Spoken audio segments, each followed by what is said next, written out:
কাল থেকে ঢাকা রুটে চলবে নারীদের জন্য বিশেষায়িত বাস এবং যেই বাসের চালক থাকবেন নারী এবং পরিচালনায়ও থাকবেন নারী। আমার পেছনে থাকা এই বাসগুলো কাল থেকে ঢাকা ও ঢাকার বাহিরের 11টি রুটে পরিচালনা হবে এবং সেটি কালকেই উদ্বোধন করা হবে এবং এই বাসগুলোতে সাধারণত শুধুমাত্র নারীরাই উঠতে পারবেন।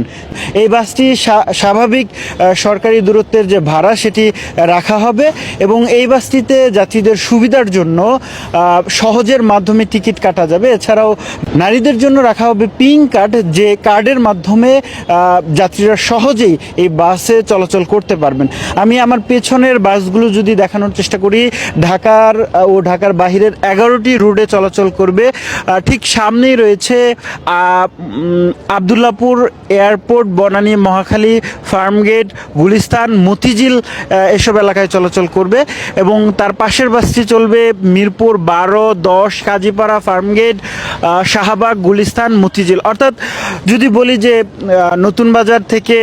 নতুন বাজার কোকা কোলা থেকে মতিঝিল পর্যন্ত চলাচলে যেসব সড়ক পড়বে সেই সব সড়কের যারা মহিলা যাত্রী রয়েছেন তারাই কিন্তু এসব বাসের সুবিধা পাবেন। এছাড়াও রয়েছে ড্যামরা স্টাফ কোয়ার্টার, কোনাপাড়া, যাত্রাবাড়ি, জনপদ, গুলিস্তান, সচিবালয়, মিরপুর 10, টেকনিক্যাল, কল্যাণপুর, আসাদ গেট, কলাবাগান, শাহবাগ, মতিঝিল এবং আরও একটি বাস যদি বলি এ পাশটাতে মোহাম্মদপুর, জিগাতলা থেকে নিউ মার্কেট, প্রেস ক্লাব এবং মতিঝিল চলাচল করবে। এবং শুধু তাই নয়, এই বাসটি চলবে খানপুর, চাষারা, ফতুল্লা স্টেডিয়াম, সাইনবোর্ড, রায়েরবাগ, শনিরাখড়া, গুলিস্তান, মতিঝিল। অর্থাৎ নারায়ণগঞ্জের রোডে এই রোড থেকে মতিঝিল পর্যন্ত চলবে। প্রত্যেকটি বাসের গন্তব্যই আসলে যেখান থেকেই শুরু হোক না কেন সেটি গিয়ে শেষ হবে মতিঝিলে। অর্থাৎ আপনি যদি আবদুল্লাপুর থেকেও এই বাসগুলোতে উঠেন তাহলে এর গন্তব্য শেষ হবে মতিঝিল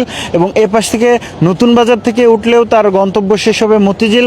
খিলগাঁও, বাসাবো থেকেও যদি উঠেন মতিঝিল গিয়ে শেষ হবে মোহাম্মদপুর, জিগাতলা, মোহাম্মদপুর থেকেও যদি উঠেন সেই তাদের এই বাসের যাত্রা কিন্তু গিয়ে শেষ হবে মতিঝিল। অর্থাৎ 10টি বাস আগামীকাল থেকে ঢাকা ও ঢাকার বাহিরের যে সড়কগুলো রয়েছে সেই সব সড়কেই কিন্তু চলাচল করবে। শুধুমাত্র নারীরাই এই বাসটিতে চলাচল করতে পারবেন।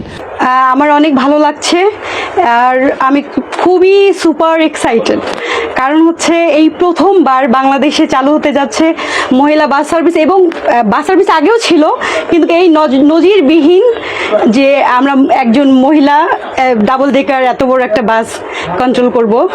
তো খুবই আসলে ভালো ফিল করছি আর কি নিজ থেকে। বাস চালানোর আগে আমি প্রাইভেট কার প্রশিক্ষণ দিয়েছি, হ্যাঁ। তো সেখানে স্কুটি, মোটরসাইকেল এসব হচ্ছে বিআরটিসি, আমি একজন মহিলা ট্রেনার ছিলাম।